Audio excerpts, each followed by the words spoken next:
What's up, everyone? Welcome to another episode of the Whiskey Morgue Podcast. Around here, we pour a drink and carve our way into the world of horror. I'm your host, Mike, and today I am joined by the writer and director of the In Search of Darkness documentaries, David Weiner. And I'm super excited because tonight we get to talk about the upcoming installment, The Golden Age of Horror, the 70s. I'm stoked. So, David, first of all, thank you for being here. How are you doing? I'm doing great. I'm great. I appreciate you having me over. I was going through some of your podcasts and a pal of mine, Charlie Flint, with Filmland Spirits. I'm gonna plug for them. They Wow, didn't ask okay. me, but I used to work with Charlie and Troy, who he's a there's a trio that is working at that company. Yeah. But their stuff is really great. And I am far from a whiskey connoisseur, but I enjoy my whiskey. So that being said, I was very cool when I was looking at some of your stuff, and I enjoyed that conversation because they're great guys and it's a great brand, and I'm always excited when they try something new, and it's a good thing to seek out. I always try to bring in clever tie-ins with my pairings, and I didn't expect you to come out the gates with an epic bottle like that, which is cool. But you know what? I always say like that brand, and Filmland is awesome because when I started doing this and thinking whiskey and horror pairings, like I'm in a really niche corner of the internet, but it's been awesome because it's led to meeting people like Charlie, where, this is what they're doing and they've created an identity through this. And even more cool that they are connected with industry people and in the horror world and yourself. And that's awesome. So perfect way to kick off. So I actually expect you to come up with a tiki glass of some sort because I know you're, aha. Here we go. Frank's Tiki Room, Las Vegas. And actually what's in here is don't get mad at me, Charlie. Not the film land, but I have another one. But I'll hold that until you ask me. Okay. Um, quickly, I was contemplating doing tiki myself, but I was like, do I do a zombie and pull out the 100 different rums and ingredients? I went to Tonga Hut in Palm Springs and changed my whole view on tiki. Like I thought it was cool. The glasses are always awesome. But then going there and the culture and atmosphere. So I had a couple of those. But for myself, in terms of what I'm going to drink, I've been waiting to open this up for a few years now. And there's no better occasion than this. So I have this bottle of Jim Beam Oh, wow. 8 year from 1974, and I'm wearing a Texas Chainsaw Massacre shirt. So I figured 74, like this thing is hanging on by a thread. If you're watching on the video form, Yeah. the tax seal is just like there, but it's gone Oh, now. So that's all I, right. I'm gonna pour some of this, and then we can get into chatting about this upcoming installment. Wow, this is very special. Well, what I already poured for myself, I apologize. I jumped the gun. But what I'm drinking is probably the last thing you expect for a guy with a tiki glass who's just, stumping from his pals with Filmland Spirits. Yeah. Found this brand at Trader Joe's of all places. Okay. And it was a brief thing that they carried because it disappeared. It was only there for I think last fall or something like that. And I was immediately taken by the brand name and the flavored style of whiskey. Okay. The flavored style of whiskey. It is called Bubba's, and it's pancakes and bacon flavored whiskey. Thank you very much. That is awesome. I love this because you would think I have amassed quite the collection of whiskey bottles doing this. And I've been very fortunate. But I can tell you, I've never heard of Bubba's, never tried it, but it sounds intriguing. And there's very little left in your bottle, which means it's a Right. very good Yes. pour. Well, here's the thing. When Trader Joe's told me that it's going to be gone, I jumped on. I have one more bottle as a backup. You can find them elsewhere, but they have other flavors as well, which I've tried. So Okay. they have a burnt sugar flavor, and they have a chocolate marshmallow flavor. All I right. enjoy whiskey neat Well, neat doesn't count if you're putting in ice, but I guess I think that's that fair. still Yeah, that's qualify as still neat. quite pure.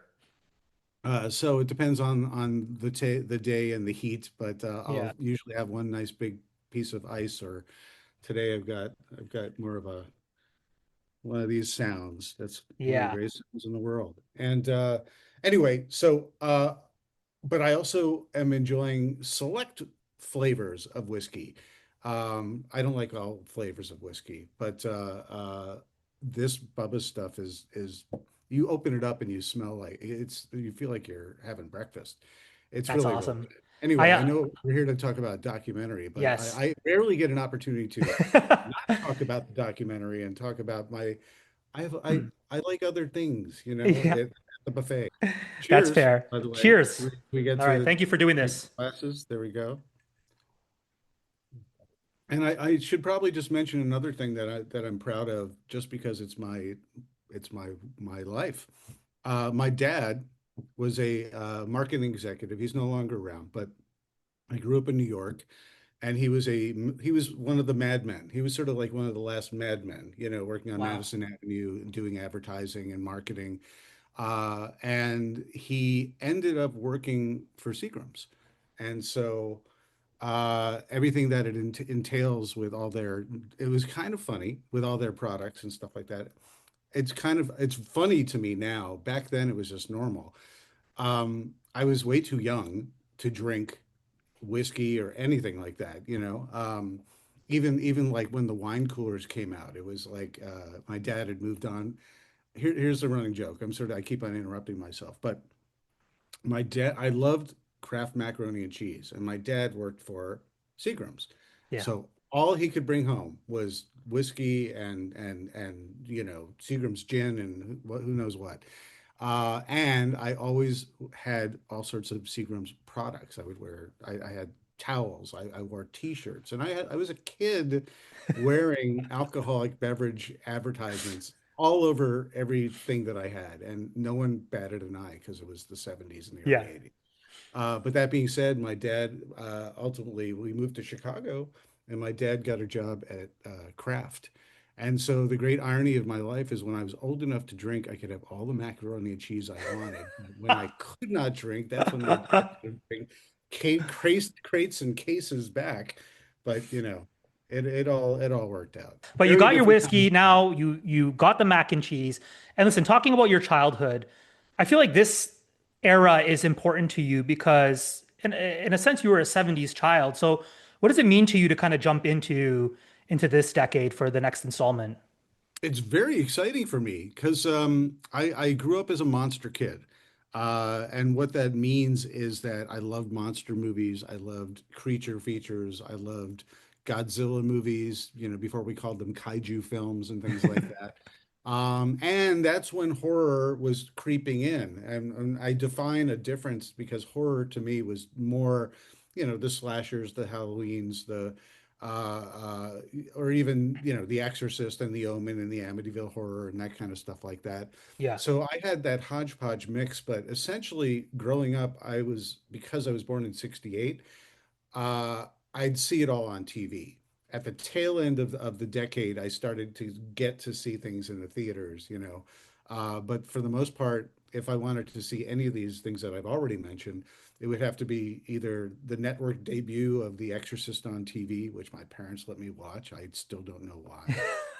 And The Omen I read the Amityville Horror because I grew up in New York, and Yeah. I was in fourth grade when I read that.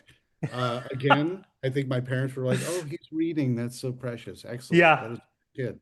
But I was I'm an scared out English of teacher, so literacy is first and foremost. exactly. So yeah, the '70s, it means a lot to me. And so for the uninitiated, I've been able to make these long form documentaries called In Search of Darkness, as you mentioned at the top of the show.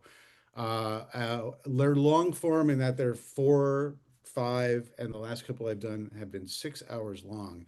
And what they do is they divide the decade from year by year. And so we did three of them for 1980. So 1980, 1989. Each year, we would take a number of films curated and talk about them and get the people who either starred in them or the creatives behind the camera. directed, directed, wrote, the writers, directors, the musicians, the special effects and all the craftspersons. And that's something that I absolutely love to do is I love to interview people and I love to talk about film, but I also love to get to know who these people are. I put this whole thing together, larger context chapters in between each year to talk about the decade, and put that whole jigsaw puzzle together as a big celebration of the era. And the horror fans have really responded so positively to it. The first one was a crowd-funded Kickstarter project. Um, we did three in the 80s, and then we just did two in the 90s. So now so many people were like, "Oh, you're going to do the 2000s next," because that would make sense. Yeah. But these Plot movies are twist. also well, they're like a time capsule, Yeah. really, because we get all these people who were part of this movement, the cinematic movement, and so it made complete sense to go back to the 70s. And because this is like my formative years, my training ground as Nice. a fan of the genre, it made complete sense to me, and it gives me tremendous joy to be able to not only revisit the 70s, but to discover so much more that I just did not know existed. Well, I can say thank you and to you and the whole team because I'm a huge fan of horror, but I do love documentaries. And when I first heard of In Search of Darkness and you guys tackled the 80s, it's beyond comprehensive. And if you haven't watched any of them, like just jump in because in a time where we're inundated with like you need 5 second to 10-second reels and content, I'm like, no, I'm sitting down for 5 hours. And someone who wasn't too familiar asked me like, oh, is it broken up by chapters? I said, yeah, like it definitely is. And I commend you for being a writer. I feel like it's always obviously it goes by year, but it's really sorted well by category and kind of what was happening at the time. But I'm like, don't worry about that. You'll just get lost in it one night and go to sleep really late because that's how good they are. But to go back to like cutting your teeth and kind of like during, these like primitive years of getting familiar with horror, it brings me back to let's try time travel for a second. We're going to go to 1981, October 30th, 1981, and there's the broadcast premiere of John Carpenter's Halloween, NBC Friday Night at the Movies, and you happen to watch this.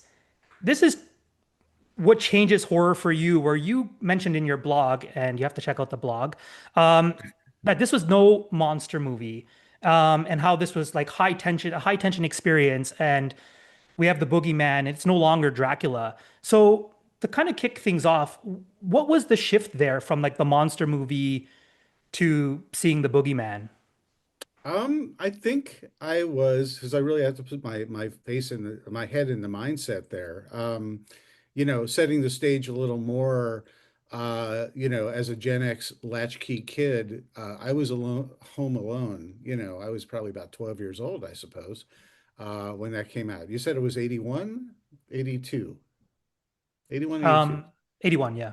And I was all by myself, and I had always wanted to see this film because when it did come out in '78, I was 10 years old, Yeah. and I didn't even bother asking my parents, who had already said no to things like Jaws and Alien. You'll get nightmares. You can't watch these things. But I know everything Just about keep it. reading Amityville Horror. Yeah, exactly, exactly. Um, yeah, Jody the pig became my imaginary friend, but so I'm sitting there by myself, and I think what changed for me is, and by that point, I'd seen Exorcist on TV. I'd Mhm. seen The Omen on TV. Can't remember where in the order of things I saw the Amityville Horror movie, but that I saw on its network debut as well. And I think what really changed for me was I was never scared of the monster movies. Monster Mhm. movies never scared me. I mean, perhaps Yeah. when I was really young and I saw Abbott and Costello meet Frankenstein. And so I laughed, but there was the fear that around the corner, literally Frankenstein's monster and Dracula were going to get you. And the Wolfman was almost, right behind Lou Costello, but just didn't get him. That's like when Yeah. you're 5 years old, that's like nail biting stuff. But this is, of course, like, graduate school compared to that stuff. And so, long story short, I think my brain got rewired that night because the difference was, yeah, I was scared. Can I say curse a little bit here? Yeah, I was absolutely. Yeah, it's scared shitless, not like a radical curse, but scared shitless. But something, and this is only on recollection that I think about this, because I did not do it consciously at the time, but I decided rather than never go back to this movie because it scared me, why should I go back to it and see it again? I was obsessed with understanding why it scared me, wanting to know more, and I really wanted to face my fear and deconstruct this whole thing. And yeah, that really was sort of the bridge to movies like An American Werewolf in London, or anything going on in the 80s where I was absolutely fascinated with the practical effects and knowing how that was done. And it was just a tsunami of material that was coming my way in the 80s when I could finally watch it either on cable, get to see it in a movie theater, yeah. or my friends would, I'd sleep over strategically at a friend's house who had cable, and I'd be like, oh, at 3:45 in the morning, Friday the 13th is on. Let's wait for that. That's fun. I think it's crazy because I feel like we mentioned our mutual friend Ben there, and if you ask him his introduction to horror, he has a very similar story too. And I'm a little bit older, so I was born in '87. Fortunate to have parents who kind of turned a blind eye, older cousins who let me watch stuff. But no matter what, when I come back to Halloween, watching the silhouette on the side of the house when he's carrying Annie or when he's marching across the street, I get goosebumps talking about it now. And I've seen everything. Like we've seen it all, but still, yeah, something was rewired in my brain that night. But like a lot of the 70s, people will talk about like the overall shift. These anxieties, now that you're doing your research and diving back in, how do you find them translating on screen? And like what do you think changed in terms of like the stories that filmmakers were trying to tell? Excuse me. It's actually many films are reflections of the times, and horror very much so. But sometimes cigar is just a cigar. But when you Yeah, look at the 70s, you have this, I think, a very more easily identifiable division of what is just a straightforward exploitation movie and what's actually reflecting the post-Vietnam malaise, the sort of conspiracy-laden 70s where, absolute faith in government is just after terrible civil rights movement and civil unrest and assassinations in the 60s, and you get to the 70s and you get Watergate and stuff like that. I mean, I feel like I'm just name dropping, no, but keywords, it and was. Yeah, that's the it, zeitgeist of the like, time. it really, really, really was, and it absolutely affected people's mindsets. And so, movie going to the movies is an escape for the average person. But the average intellectual who is watching a film is going to be looking for more, or they're Mhm. going to want to find more. Art is what you make of it, really, and film is no different. And so I think a lot of filmmakers really were looking for a medium to share their perspective on their disillusionment of what was going on. But there's also an element of, people were so sick of what they were seeing on the nightly news and seeing the body count and Walter Cronkite just talking about how we're still mired in Vietnam. That I think a lot of filmmakers, Tom Savini famously was in Vietnam Yeah. and channeled that horrific experience that he had into his craft and into his art. So even if it wasn't a filmmaker who, like George Romero, employing him with Dawn of the Dead and Yeah. Martin and, of course, later films and so on, um, he- Tom Savini was funneling this into his work, and maybe that's not obvious at face value, but filmmakers in general were trying to sort of channel that energy into their craft. And so it's a very cinematic time in the 70s, where you have really great indie filmmakers, but you have studio tangential filmmakers, whether it's, William Friedkin or John Badham or of course Steven Spielberg, they're working with the studios, but they're really kind of making what they want to make. And on the flip side, you get independent filmmakers like Toby Hooper doing Texas Chainsaw on your shirt, Texas Yeah. Chainsaw Massacre. These are reflections of the time. Romero, I'll say lastly, is people will look at Night of the Living Dead as shuffling zombies, very influential, of course, but what is it at face value? Is it about shuffling zombies, or is it about race relations, or is it about survival mode, or is it about Vietnam? What is going on there? It depends what Yeah. you bring to the table when you're watching something like that. Yeah, and it's especially why I enjoy Dawn of the Dead, and hearing kind of like where Romero was going with it, and to have Tom Savini on set, like you mentioned, and set it in a mall in Philadelphia is just chef's kiss. Like, but again, if it depends on if you're just watching it as entertainment, you might just be like, this is an awesome zombie movie, and how cool is it that they're like locked up in the mall and zombies are attacking them, or someone the light bulb's going off, and they're making those connections. When I'm looking back, because even going into this interview, I'm like jogging my memory, and obviously there's like the big titles that I've watched, and there really is this stark contrast in what was happening in the 70s. And I kind of noted that I feel like it's one of the most diverse decades of horror. You have a lot of lesbian vampires, then you have like social commentary, black exploitation.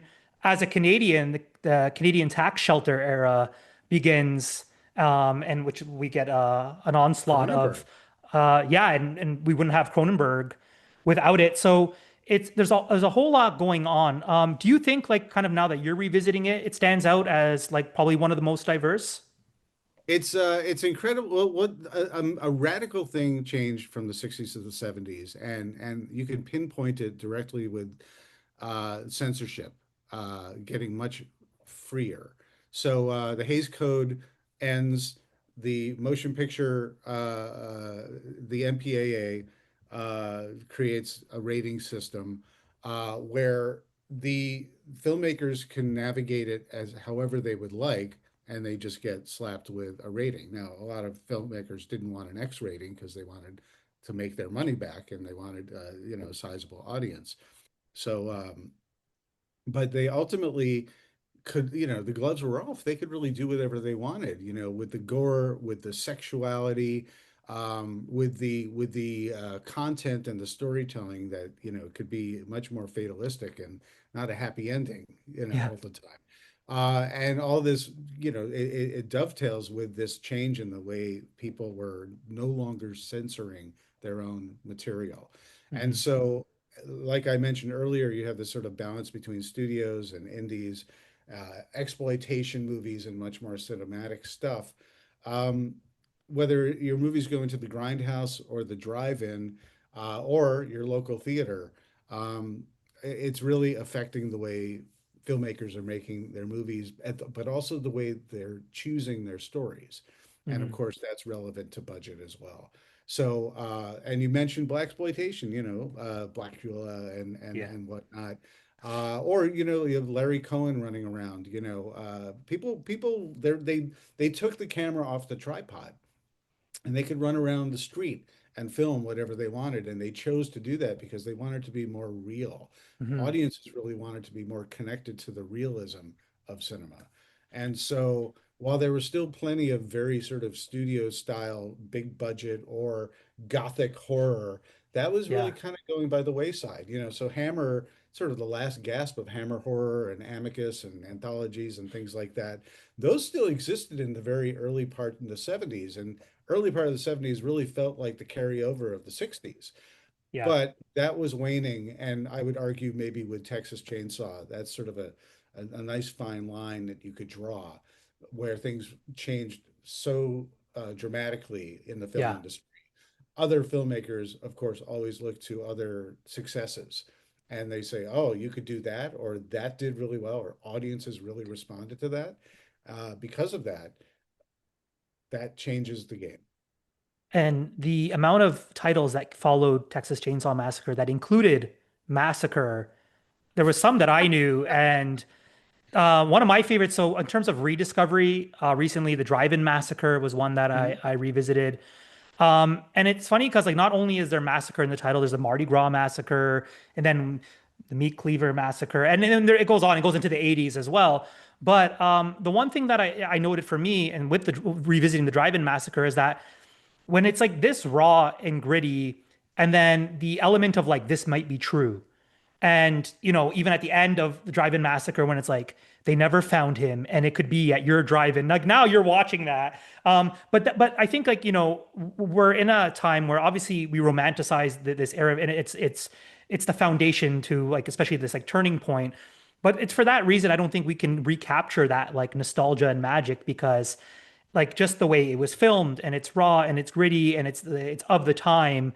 You can always have your iterations and takes on it, but it'll never be quite that. But that's what stands out for me in terms of like Texas Chainsaw kind of like laying the foundation and in 74, that like really that big turning point there. Hmm. Well, it's the marketing, that what we're really talking about is it doesn't matter if the film's good or not. Yeah. They created an epic poster, an epic trailer. You have that voice, it's only a movie. Repeat to yourself, it's only a movie. When we look back, you don't even have to have lived during that time to appreciate and understand how influential that era was. Everything from the marketing and the posters, and the music, whatever, everything that was the whole package to put a film together. It just filmmakers for the next 50 years were looking to the trends and the styles and the approaches that the 70s wrought, you know. Yeah. And The and as you mentioned, these amazing filmmakers, you've got De Palma, you've got Cronenberg, you've got Spielberg, you've got Friedkin, you've got Wes Craven. yeah. Did I mention Romero? Just if the name was part and parcel to horror in the Mhm. following decades, most of those guys, even Hitchcock made Frenzy in 72. Yeah. And so everybody was doing something that was remarkable in the 70s. And that can't be that's not hyperbole. Yeah. It's just truth. But I think when people look back to it, whether you were there or not, you understand that this was such a golden era of filmmaking and hype and product and influence. And for me, lastly, I'll say is that growing up during that time, I was it was not aimed at me because I was a kid, but I was right in the wave of everything that was aimed to my older teenage sister and the young folks and anyone who wanted like a cool night at the movies, and they just wanted Yeah. to grab them by the lapels and Yeah. say, "This is your movie." And I can't tell you how many movies I wanted to see, because even though it wasn't meant for me, I'd still open up the movie listings in the newspaper, and I'd see all these things, and they in a miniature listing, they'd still get you the night he came home or whatever it may be, a true story, whether it was true or not. I was young, I believed it, and I was frightened. Yeah. I'll always remember, and this is for Poltergeist, which is 82, but I remember I opened up the Sunday newspaper, or maybe it was the Friday, the day it opened. Either way, it was this full 2-page spread, only Poltergeist, with all these like critics saying it's the best, it's the best, it's amazing, 5 stars, whatever. And I'm paraphrasing because I don't remember the exact wording, but it basically just said the scariest movie ever made, Yeah. by someone, Rex Reed, probably not Rex Reed, but I remember reading that because I was dialed into Spielberg and his work by that point, because I loved Jaws that Yeah. I finally got to see. I loved Close Encounters, you know, E.T., and so on and so forth. And I remember just thinking to myself, because I was still impressionable. I was 14 by then, and I was just like, Mhm. "Boop, the scariest movie ever made. I like scary movies, but maybe I can't handle this. Can I handle Poltergeist?" And I like sat Yeah. up at night wondering if I should watch this movie because I believed the Yeah. advertising. Going back to the movie posters, one of the best things I ever got to witness is like our experience is going to Kirk Hammett of Metallica. He has one of the greatest horror movie poster collections in the world. So they were in Toronto, and I went to the ROM a bunch of times to check it out. Obviously, you can't go once. And like every poster was like one upping the next one. So either they directly mentioned like, well, you've seen Texas Chainsaw Massacre, but have you seen this? Or there's like this challenge, and it's like more designed to attach a feeling rather than give you plot. Or what the movie's about. So it's like, was it Black Christmas was like, if this doesn't make your skin crawl, then it's too tight. The other one I enjoyed going back through was Tourist Trap, where it's like Uh-huh. every year young people disappear. Well, that's quite vague, but like scary, yeah, because like I'm a young person, well, not at the time, but even looking at that in retrospect, if I was going to the theater to watch this, there's really blurred lines, and it made me think of like you already tackled this, but it made me think of like my childhood with like Blair Witch Project, like with the Mhm. rise of the internet, where they kind of leveraged that, but there was still this ambiguity of like, is this real? Is this not? And they're like, on this day, X amount of people, I forget how many people were in Blair Witch, disappeared. And here's their Yeah. like pictures. And that's the closest I feel like I can get to maybe what was experienced in like the 70s and 80s with a lot of those That's why posters. that movie is a phenomenon because we all bought it hook, line, and sinker, you know? Yeah. There was nothing telling us otherwise that this wasn't true. So that's what the word was. The word was that, all the buzz out of Sundance and stuff like that. I saw that before it first came out in theaters. I was one Yeah. of those guys who, like, in the industry starting out, someone's like, I've got the tape. Let's all watch it. And Yeah. so I was just like, I've heard about this. They never found these people. And this is the Yeah. found footage, and these documentary filmmakers just put it together. You know, Yeah. um, it's all about it's the old adage that what you can't see is scarier. Your imagination, is going to be way more potent than what they ultimately show you. And advertisers, especially in the 70s, they knew that. They Yeah. absolutely knew that. And I actually really miss knowing less.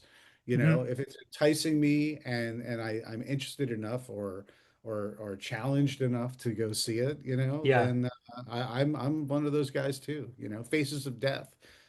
Faces of Death. What that ultimately turned out to be versus the mystique around Faces of Death.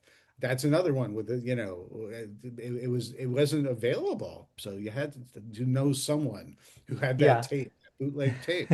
And we all sat down just thinking, like, what are we doing? We're going to watch, people dying. This is, come on, let's watch. And then you're watching it, and of course you're like, well, this seems not entirely what I've been sold.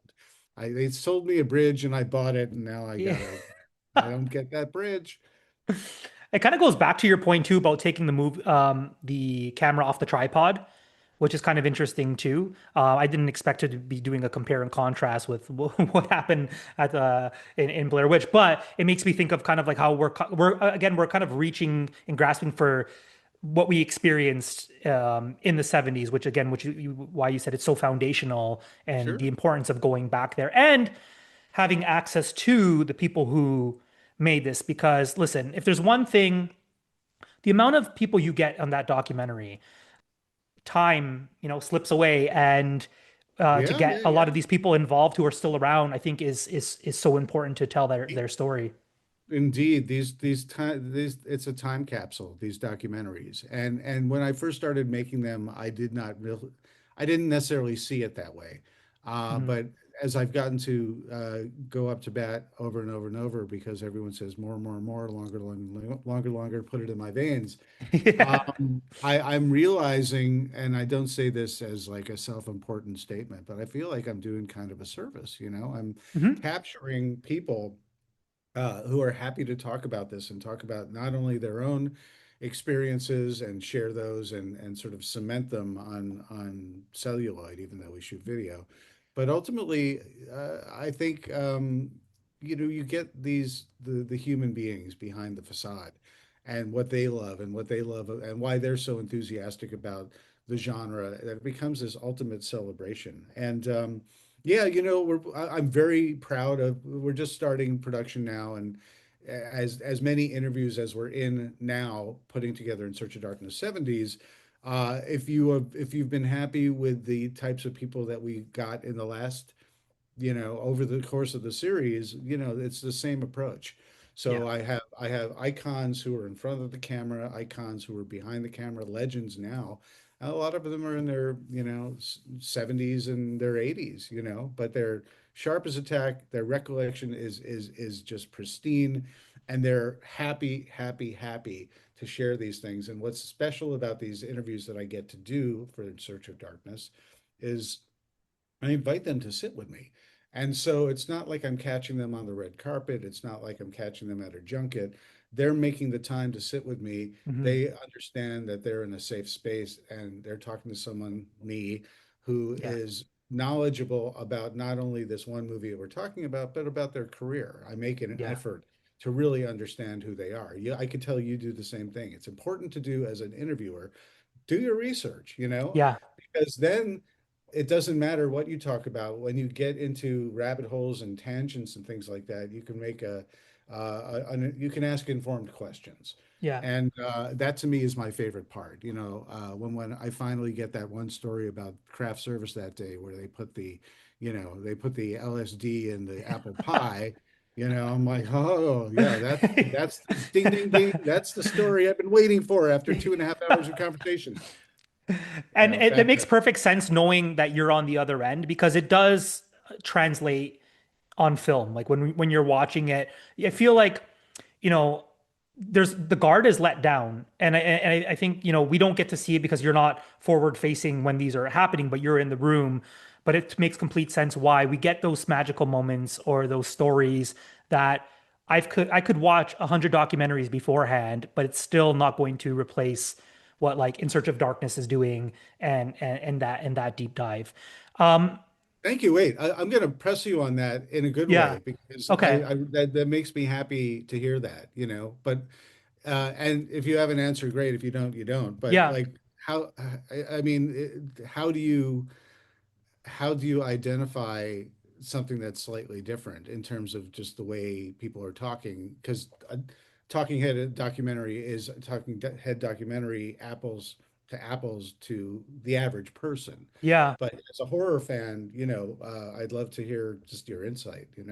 Um, I know this is gonna sound super cliche, but I feel like you can almost see it in like their body language, like with like their shoulders, like that's like the first thing. I feel like you watch them kind of they're sitting there, assuming in a chair across from you. I haven't seen behind the scenes, but it's the body language. It's like the laughter that's caught in there. It really does feel like two people enjoying a conversation that's been captured rather Mm. than like you said, I think like a lot of media, what we watch now is kind of like you have 2 minutes, even if it is like a quick sit down, say the same questions that you get all the time, and then it's like regurgitated information and like very much like talking heads. And there's just a different demeanor to these people. And as a horror fan, I've watched whether it be like a formal thing that was recorded online or an informal thing, or maybe, you got to watch a panel at a con or whatever. It's the same reason I think like I enjoy hosting panels at cons because I want to get that moment too. Like, okay, like we know you've done this, and that, but let's get some fun nitty gritty stuff behind the scenes. But yeah, there's just it comes back to like the shoulders. Like I just feel like you watch someone who's just like relaxing, and it feels like that's what they look like sitting across from you. And I think that's a huge deal, and that's probably the essence of why this works really well and why someone will sit down and watch for 5 hours long. Well, I appreciate that. I appreciate the insight. All I can say is that before I did these In Search of Darkness documentaries, I worked for Famous Monsters of Filmland. I was the editor in chief for that. I did a lot of interviews for the Hollywood Reporter and whatnot. But I worked at Entertainment Tonight for 13 years. And so I did a lot of interviews. And I very quickly came to the conclusion that junkets are psychological torture Yeah. for anyone who is sitting there promoting their film or their television show or whatever it might be. And I recognized that, and I started to realize that the first thing I want to do when I sit down is catch them not in a bad way, but catch them off guard or ask them something that is entirely different than you know hit play. I'm on, an automaton giving these obvious answers. I really wanted to do something different. Actually, you'll appreciate this is that I think it was season 5 maybe of Mad Men. I sat down for the Mad Men junket. Yeah. And what I did was I thought, I always think about how could I do something a little different that'll kind of snap them out of their automatic delivery. And so I bought mini bottles of Canadian Club because Awesome. that's John Hamm's, that's his character's drink of choice. Yeah. So before every interview, I'd say, before we begin, I know it's a long junket day. I wanted to just buy you a drink. And I'd hand them Canadian Club. That's awesome. That is And not just they because it's whiskey usually, related, but the detail in that I feel like, yeah, like that moment in their day is like this is different. Suddenly you're gonna get a whole different interview chatting with them. well, I could go home and say, beyond everything else that I got in this junket, I had John Hamm say, "Ooh, well played." Or Elizabeth Moss saying, "Wait, so like you went to Bevmo before, like in the morning you went to Bevmo and you bought a bunch of drinks. There's something wrong with you." I know you right now you're pushing the project as well. And I feel like you are gracious or anyone who lends their time to interview, like I need to do my homework and offer something different, or at least let you know that, I've done my homework as well because I really respect people giving their time and doing this. And I don't want it to just feel like, again, you're gonna read off the cue cards again or share the same Yeah, stories. yeah. But Well, um it's notable when you're on the other side of the coin.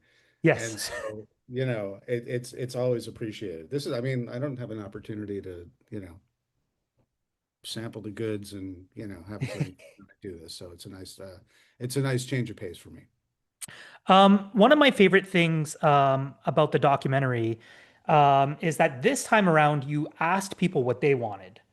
And I thought that was really cool because like you're at the helms, like you kind of know what you want to do. You do your homework. Thank you for every night doing your double features, and it's very much pretty hard and tedious work. But no, it's a ton of fun. I know you do your research. So why this time offer some audience voice? And then I guess the second part to that is, did any of the results surprise you in terms of like your assumptions of what like people would want out of like a 70s horror retrospective? Well, I have to set the record straight that this isn't the first time we've done this. Oh, okay. What's really cool and unique about Creator VC, which is a small indie company run by Robin Block, he's the executive producer of all these movies. He's the CEO of Creator VC. And what's amazing that he does is he it's community driven filmmaking, Mhm. which is not to mean edited by committee. It's not edited by committee because at the end of the day, I get to make the movie that I deem best. Yeah. But I've learned early on over the course of making these documentaries that if we have a survey, if we involve the audience, if we ask questions on social media, I love being able to tap the horror community. I love being able to tap the hive mind and discover what they love. And they love meaning I'm a fan too, but everyone's got different opinions. But when you find it all converges with your little Venn diagram and that Venn diagram of the convergence of all the subgenres, all of a sudden you find like, I spit on your grave somehow meets in all these ways. I'm like, wow, like I wouldn't have expected that, that Was this that one I that came up quite a bit? yes, it is. It is. And like that's one where, yes, that's horrific, especially, and but it's rape revenge. Yeah. Uh, much like Last House on the Left and a bunch of other films of their ilk in the 70s, there were plenty of rape, revenge, and rape related movies that Hmm. were pretty awful and usually were veering in exploitation. But because but straw dogs, you wouldn't that necessarily call that exploitation, Yeah. Dustin Hoffman. But the thing is, it's ultimately um, a subgenre that I think people really like to have a solid foot in the horror genre, Yeah. and sort of straying a little bit in my answer, there's all sorts of other films that you might not necessarily consider full-on horror, but they have horrific elements. And so Yeah, I would discover that there's a huge passion for everything from Eraserhead to Phantom of the Paradise, and Rocky Horror. amazing. I mean, like Young Frankenstein, is that horror? Of course, it's like a horror satire, but it's Yeah, not scary. So we get into definitions. And I hate definitions because that puts everything in a box in a compartment. I kind of feel like if there's a moment in there that is so terrifying, that could qualify as something as part of the discussion. And conversely, on the other side, if it's a romp, if it's a musical, if it's if it's a comedy, I think it also qualifies because it's a satire of a genre we love so much. Or if it's not a satire or a spoof, you're just, bringing something, looking at something in an entirely different light, and pushing the boundaries of what the genre is capable of. It's just not scary. It's funny. yeah, So there you go. yeah. And you've said it best. Horror is where you find it.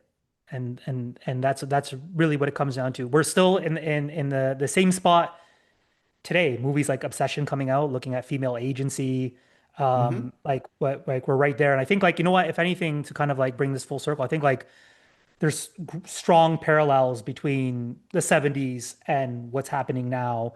And although it could be tumultuous, I think we're in for a lot of great art to be produced because of it. It's a wonderful time to be at the movies, and I think anyone who's complaining about remakes and reboots and that kind of stuff like that, they're justified completely, but they're not paying full attention because for every time someone says a remake, a reboot, well, how about something original? They're flowing in every single week, and Yeah, they just don't have the budgets to get your attention. So if you want that stuff, you got to look for it. And that's why, this sort of back-to-back, back rooms and Obsession is a yeah, great story because, for the rest of the world that doesn't understand horror, they're like, horror's back or horror's king this week. yeah, But we all know that this stuff is always there, always does really well. Not always, but consistently horror is reliable at the box office, and it's always like the greatest story about what we're talking about right this second is that we're talking about a movie that cost 700, Obsession cost $750,000 supposedly. yeah, And it's made what, 100 million plus at the box office. Holy crap. yeah, What a message to any major studio and streamer to be like, maybe you don't have to spend 100 million on your movie. Maybe you could do that too. Listen, I yeah, understand you got to keep the lights on, so you have to have the franchises and the remakes and the reboots. That's cool because actually I yeah, like a lot of franchises and remakes and reboots. I do. But I absolutely admire any filmmakers who sneak under through the back door, yeah, and then they get the spotlight because they're great storytellers, they're great filmmaking, or there's yeah, something engaging about that marketing that got everybody there and talking about it in amazing word of mouth. yeah.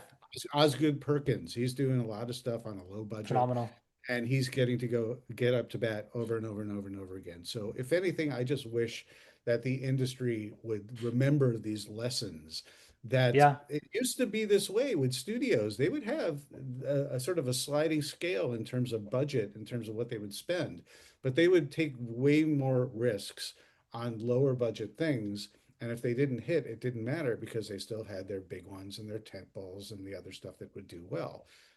It's always been that way, It's yeah. always It's been that. secular. Like it's that perpetuated cycle of, the like, whoa, like, horror can do this on a smaller budget. Yes, big box office will be like money signs. We can let's do some of that. And then you might get like, less, I don't know, like iterations that aren't as good, but then you'll get more opportunity for other amazing filmmakers, and that's just where we're at. And then in 20 years from now, you will do another doc about what's going on here, and people will wrap that in the nostalgia as well, right? It's almost like we don't appreciate it until we look at it much later on, and we're like, oh, when Obsession came out, what that meant to me. And I always say, Well, yeah, we were like in a it was a renaissance of horror. yeah, yeah. And it's important to um, enjoy this moment and this zeitgeist and what's going on. I think we have to blame the 70s, and that's the word I'm using intentionally. Blame the 70s for the blockbuster mentality, because that's really a staple of that era, is when things changed. And, Exorcist kind of arguably started it off a little bit, where people were literally around the block to see this movie that everyone was buzzing about. It wasn't the first time that people were waiting around the block and movies would sell out. But that word really became something, and meant something by the time Jaws came around. Mhm. And then Star Wars comes around, and basically all of a sudden the studios, though, they shifted and they're like, well, wait, we really need to swing for the fences, and everything needs to open big and be huge and throw money at films to do that. And Yeah. it's sort of changed ever since because of that. Um, Do you but do you think one of the main turning points? So I always think one of the coolest facts, like I always have to do like deep dives into films when I'm pairing with whiskey. I'm trying to figure out, and coming across the fact that there was the joint casting with Brian De Palma and George Lucas. For Brian De Palma to be working alongside George Lucas and casting for Carrie and Star Wars, and they were kind of like PJ Souls basically auditioned for Star Wars and Mhm. got put in Carrie. And I figured like as entertaining as that is, and thinking of a parallel universe with different casting of Star Wars and Carrie, I think it's significant to kind of show, like you said, where this is now horror is a blockbuster. Like Star Wars was intended to be like more big budget blockbuster. And for that to kind of be working alongside something like Carrie towards the latter end of the 70s, you realize that like studios are realizing that we can create blockbusters and make these big movies. And do a wider release as well. And that's the thing. It used to be kind of like the two main, LA and New York would sort of get the movies first, and then they'd kind of work their way across the nation. And then they're like, well, wait a minute, we can open at more theaters all at once on an opening weekend, and get more back, because the way things worked is that the more a film plays at a theater, the more the nut changes, where the theater makes more money the Mm, longer a film plays there. But the studio recoups the most money that opening weekend, and people sort of clued into that at the studios. But there's another thing that you mentioned that I didn't want to let go of, and that's nostalgia now, or nostalgia for what is happening now in 20 years. There's a cycle, and this is no revelation, but I like to point it out that uh, 25 to 30 years after a decade comes, it finds its way back in terms of the nostalgia for the fashions and the yeah, music and the movies and the gadgets and the Rubik's Cube and whatever it would be that comes out of it. And so, yeah, I think people will ultimately. I found there was the reason why we did the '90s was there was a huge nostalgia for that, and the '80s were kind of waning, and people who are now living their lives, and they grew up as kids in the '90s. They are really pining for that. There was no better time than the '90s, but there are going to yeah, be people who are going to feel in the same way as we progress. So everyone has their one decade that was important to them, because fundamentally, and John Landis, I remember I had a great conversation with this about with John Landis. He's just like, because we were talking about this recurrence of the decade and the nostalgia 25, 30 years later. yeah, He's like, it will always be there. It doesn't matter the decade. You can remove the decade from the equation. It's really, where were we when we were about 12, 13, 14, 15? Because that's yeah, when you're the most passionate about things. It's the most indelible time. You're going through emotional and physical changes. And everything that you drink in, whether it's pop culture or just in your life, that's when it matters the most. I'm yeah. not saying it doesn't matter when you get older, but There was a that study done by Alan Cross, amazing DJ radio host. But he was saying that there were studies done that said that like your taste in music even cuts off. Like you'll listen to new stuff, but nothing will impact you the same way as it did in those formative years. I think it was like after like 21. I don't remember the exact age, but it was early enough on that like you can listen to anything else after, but it will never feel the same way, which is Mhm. why let's go full circle. You're wearing that Rush shirt. Let's goes back to the 70s. Goes back to the Canadian connection in Toronto and Yorkville in the 70s. Um, but yeah, I saw your stories and that concert looked awesome. But yeah, there's Oh like yeah. it really is where you are in that moment. And for me, watching In Search of Darkness 90s, I always say my flavor is like a lot of like the 80s stuff, 70s stuff is where my cousins showed me like you need to watch The Exorcist. Even my mom built it up. Oh, no one made it through. Everyone was puking. Me and my sister slept in the same room. I grew up Roman Catholic. So they were like, oh no, like we all slept in the same room. So I kind of turned a blind eye at the time to some of the films in the 90s, but now I look back at them with such reverence and I'm like, oh, I went to the movies with my friends and watched that, and it holds so much more meaning looking back on that. So it really is capturing that moment and where you are in time.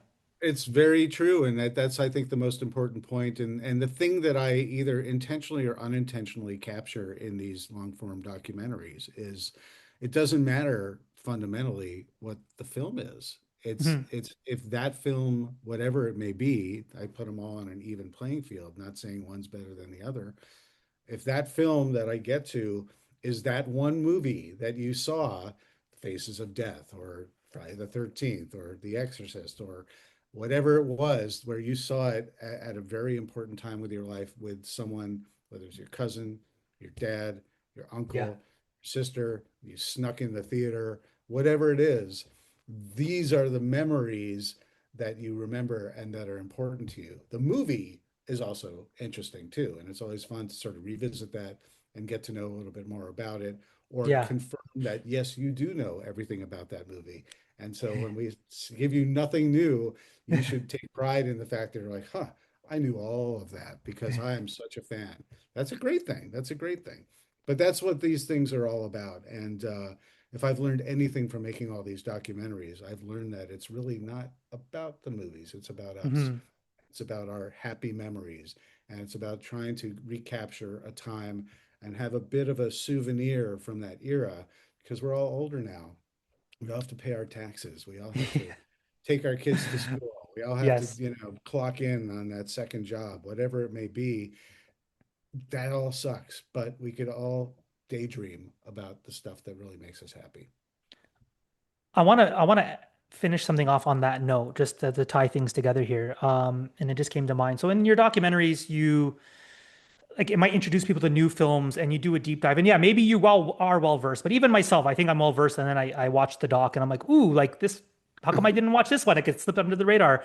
Has there been one that maybe in doing your homework you've revisited that you have a greater appreciation for, or into what you just said brought back a memory or put you in a Um, certain place?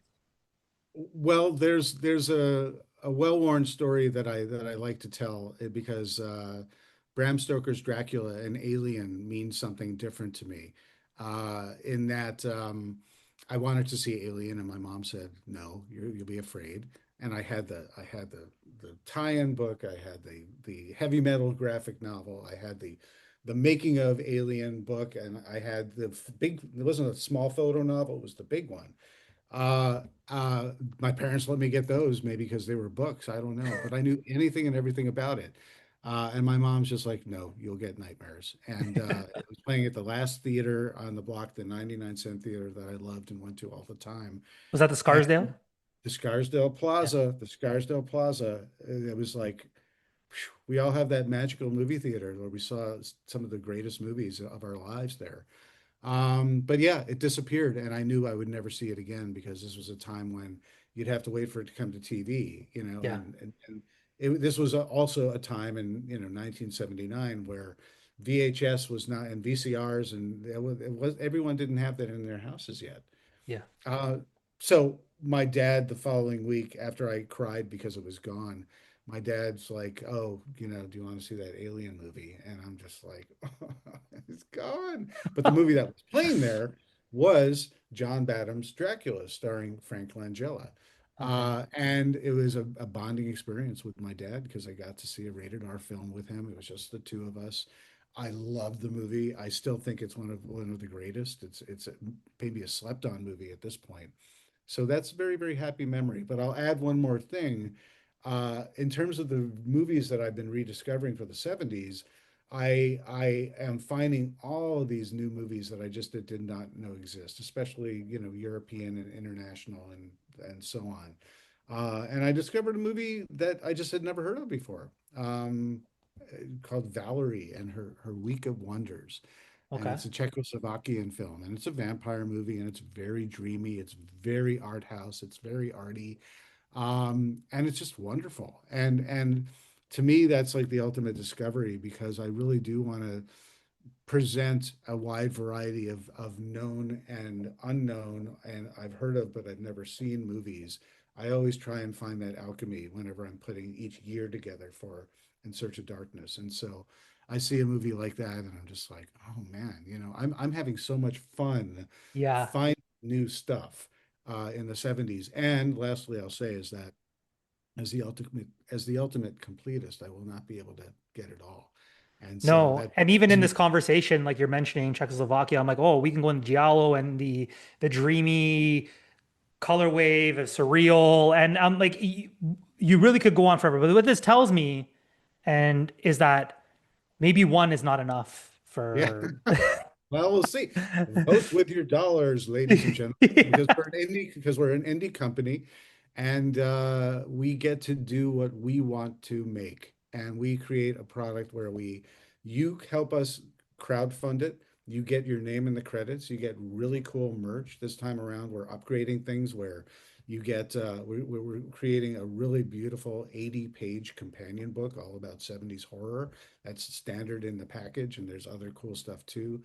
If you go to insearchofdarkness.com between now and July 1st, you'll be able to pre-order it.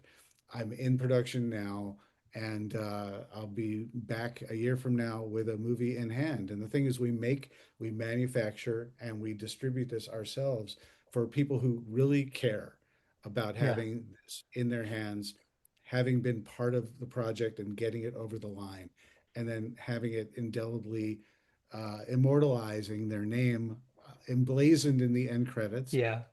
and having it sit on your shelf.